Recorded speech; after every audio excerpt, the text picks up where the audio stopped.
What is good, guys and girls? It's your boy Smith, and expansion time is on the horizon. We're like 2 months out, maybe 2.5 months out from bringing on all new animals and new projects.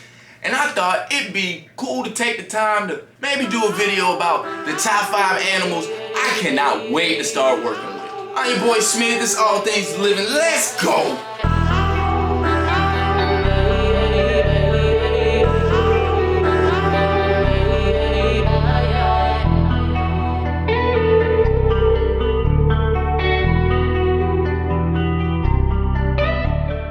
Alright y'all, coming in at number 5, we have the Chinese crocodile lizard.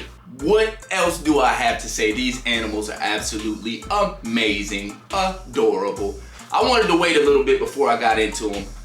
It was probably about 2 years ago that I thought about it, like, alright, I think I'm ready, but I wanted to give it some time. Not only do I need a little bit more space, but I just wanted to get my weight up, get really good at doing aquatic enclosures. These are a semi-aquatic animal. They like it a little bit cooler, which isn't really that hard for me to do, but it was getting the aquatic setups for these animals. I've got a lot of experience with it now. I think I'm ready to move forward with that project. These animals can be pricey though, especially captive bred.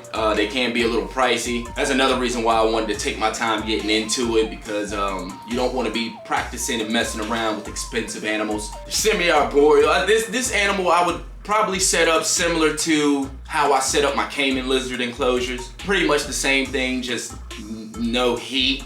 You know what I mean? They like it cooler. These animals are absolutely beautiful. They're usually dimorphic, like the males are usually more colorful than the females. Their colors come out a lot more in the breeding season or the mating season. So it's real easy to find out which ones are males or which ones are females rather. Breeding them rather isn't too hard. Like I said, I think this is an expert, at least at depth level reptile. You gotta have your weight up a little bit messing around with these guys. They're expensive. Their diet is kind of crazy. You know, once again, it's a little different. Earthworms, slugs, very specialized diet. But once again, do your research. I've done my research for years. This is an animal I cannot wait to bring on. They don't get too big, not as big as my Caimans will get. We'll probably do one of those exoterras, one of those big exoterras that like I started my Caiman lizard in. Probably do something like that and just see how that goes. Start out like that, but I can't wait to get into working with these animals.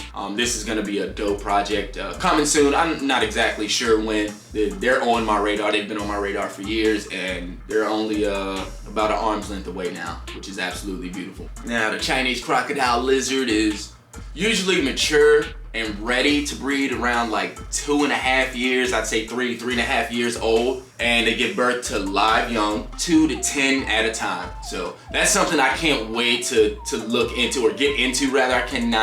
I'm just excited even thinking about it. Chinese crocodile lizards, amazing animal.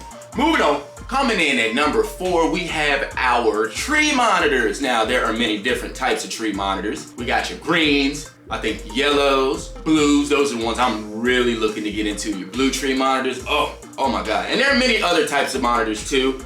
I don't want to go getting into anything that's gonna get 5.5, anything too big. No, we're gonna stay away from that for a while. I don't even have the space for anything that big. So, but tree monitors, absolutely beautiful.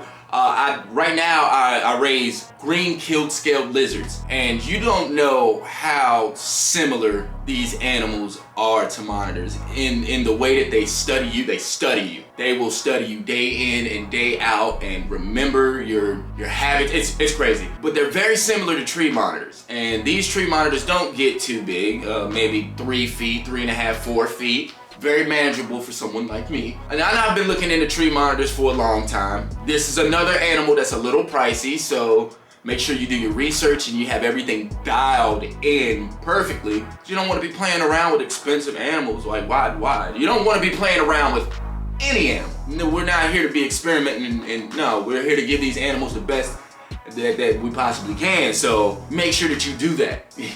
You're getting into something, you're spending some real money on these animals, make sure you give them everything that you can. You don't want to go out like that. You don't want them going out like that. Tree monitors though, this is something I'm really looking forward to getting into because I love how smart monitors are. Like I said, my green kill scale lizards are very, very intelligent animals. I'm like, man, it's like working with little monitors. Even when I look at how Ackie monitors behave, I'm like, man, these animals are smart, man, and very, very intelligent. I can't wait to get into it. We're looking to, if we do something like that, you absolutely have to go as big as the grow tent, for like I did for my Caiman lizard. You absolutely have to, or bigger. You want to give these animals an enriching lifestyle. You want to make sure that they have the options to go up high, down low, forage, all of that. At least that's what I'm gonna do. So yeah, we can't wait to get into the tree monitors. These animals are beautiful. Like I said, the yellows, the greens, the blues. I don't really know too much about the tree monitors. I'm pretty sure there are morphs and variations and other subspecies like that, but those are the ones that I do know about and I've had my eye on for a long time. We're getting close. Can't wait to start working with these animals. Moving along. Man, coming in at number 3, we got the red salamander. Now, not too long ago, I did a video about animals that would be perfect for bioactive enclosures, and newts and salamanders were on it. I've always been fascinated by newts and salamanders, but the one that I'm starting with is gonna be the red salamander. Very vivid in its color. It doesn't really get too big. Probably about the same size as my crocodile skinks.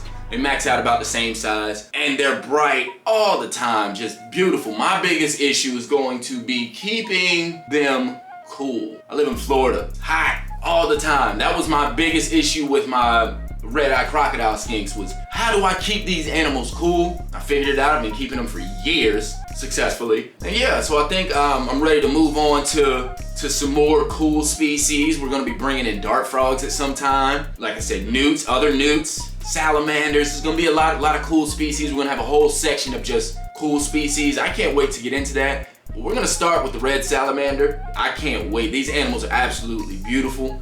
Maxing out at about 4.5, maybe 5 inches. They don't get too big. I think they would be perfect for a bioactive enclosure. But once again, like I said, the hard thing for me, which may not be so hard for some of you who live in cooler places or whatnot, me is gonna be really hard keeping it cool. I think they like it like 68, 69 degrees or something like that. So for me, keeping it cool is gonna be an issue, and really that's gonna be something I have to do when we get into the facility, into another building. Like, there will be a whole cool section for them. Man, I might be able to pull it off. We'll see. Red salamanders, man, they're absolutely beautiful, man. I can't wait to get into this project. I don't know anything about the breeding or nothing like that, but I'll start with 1 male, 2 females, and we're gonna go just like that. That's usually how I start my projects. I've been wanting to work with newts and salamanders literally my entire life. So we're taking a dive. We're diving head first. I'm diving head first, like with my hands back like that. I'm diving head first in. Let's go. And it's gonna be fun. I can't wait to get involved in this project. This is gonna be amazing, man. The red salamander. Moving along, coming in at number 2, we have the beaded lizard. Now these animals are one of few venomous lizards, and y'all know me, I don't really like venomous animals.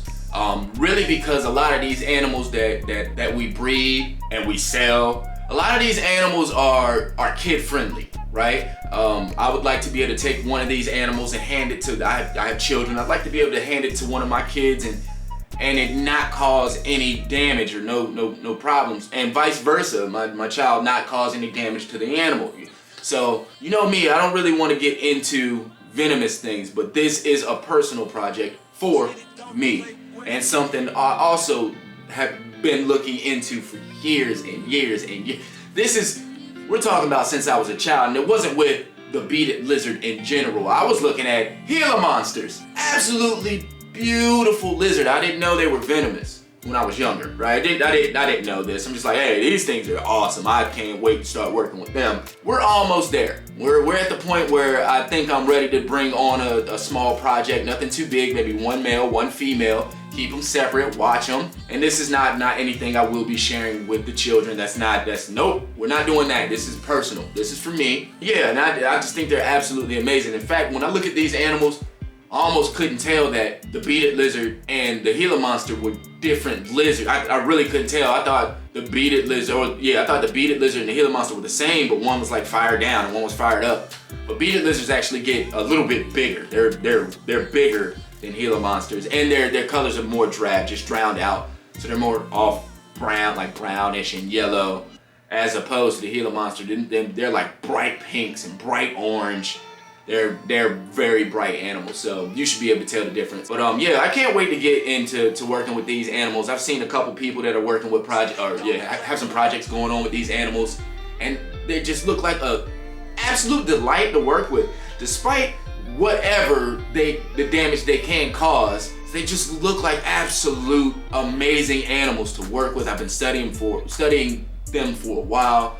And this is like I said, another one I cannot wait to start working with. I'm gonna give it a little bit of time. This is one that we can wait on. Yeah, just get our weight up a little bit and also acquire a little bit more space. It's gonna happen. I cannot wait to work with these animals. Coming soon, coming soon, bro. I cannot wait. Moving along. All right, you guys, and coming in at number 1, the number 1 animal I cannot wait to work with is the Thorny devil, or the Thorny dragon. It's an Australian species, so looking at it like that, I'm probably gonna have to wait, because it's really, really hard to find these animals in captivity. And if you know anything about Australia, they're not exporting animals. Can't get anything out of there.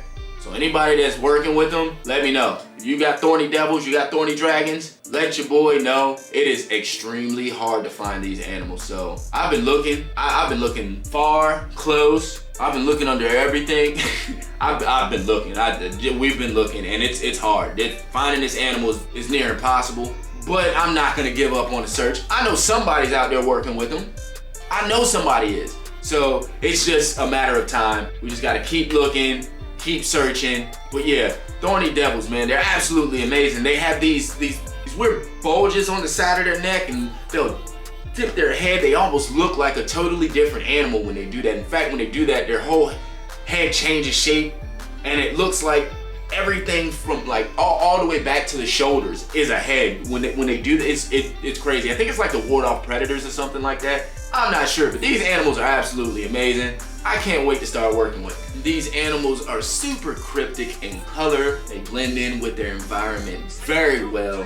They have these thorns all over their body. No, like, you see them, you really don't want to even pick them up. They look like they hurt. And then they have this false head that makes them look like a totally different animal. It's just gonna be a matter of, I've gotta find them. I've gotta find them and then hope that whoever has them is not gonna charge me an arm and a leg, which is probably gonna happen, but it is what it is. I do not mind. We're on the hunt. Anyways, that right there is the top 5 animals I can't wait to work with. In fact, I could do like 10 lists like this, because there's at least 20 to 25 gecko species alone that we're gonna be adding in the years to come. So there's a lot of animals I can't wait to start working with. We'll do another one of these soon enough. I just thought you guys would like to know what was going on up here. Anyways, your boy Smith, this is All Things Living. I'm out.